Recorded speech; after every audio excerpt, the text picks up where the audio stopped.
在陆地上打不过中国，印度前海军助理参谋长建言，在马六甲海峡杀戮中国商船，这恐怕有点疯狂了吧？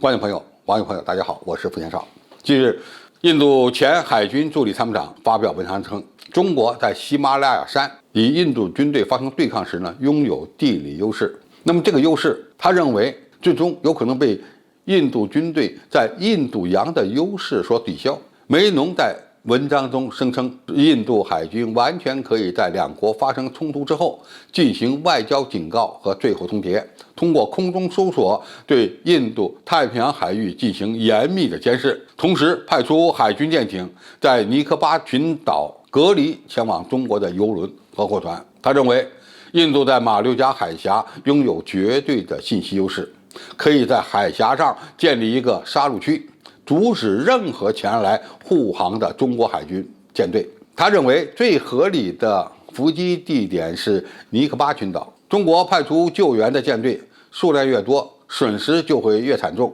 这样就能打断中国攫取的步伐。印度可以凭借尼科巴基地主导马六甲海峡的局势，成为世界上最具影响力的大国。如果说提出这个建议的是普通的印度网民，可能还比较正常，而该建议却来自印度的前海军助理参谋长，那就比较严重了。这就证明印度海军已经考虑过在海上对中国发动一场战争。美国无力阻止中国的崛起，印度军队在陆地边境上与解放军存在着明显的实力差距。那么如果中印双方在边境上发生大规模的战争，那么印度会把战场转射到海上吗？这种可能性不能排除，我们必须预做准备。那么一旦我们准备好了，其后果同样是印度无法承受的。首先，航行自由是国际法认可的规则，中国与美欧等国的经济联系比较密切，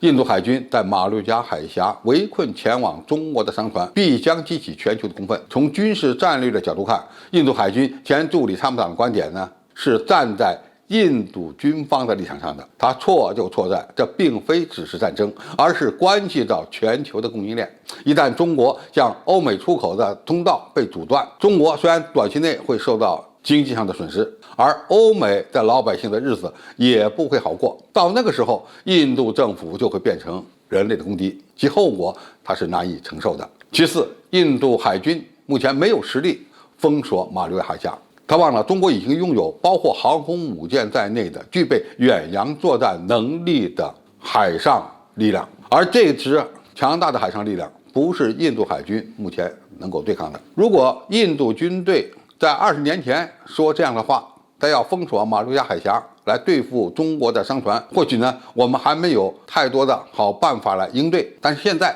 中国已经有了2支航母战斗群，而且还拥有数量庞大的潜艇。中国的远程轰炸机在加油机的配合下，也能进一步的扩展作战范围。中国的东风快递也完全能够覆盖马六甲海峡地区，甚至印度洋。因此，印度海军在马六甲海域所具有的地缘优势恐怕已经丧失，它现在的优势仅限于印度的近海。因此，现在的印度海军，甚至是未来一个时期的印度海军，在中国人民解放军海军的面前，恐怕还是不够看的。因为我们应对这样的战略拥有一系列的手段。总之，印度海军企图利用海上的地理位置优势来阻止中国的崛起，最后不但会变成亚洲地区的公敌，还会在陆地上、海面上遭受更加惨重的代价。当然，印度官员的观点也给我们提了个醒：建立一支强大的远洋海军，加强与周边国家的合作，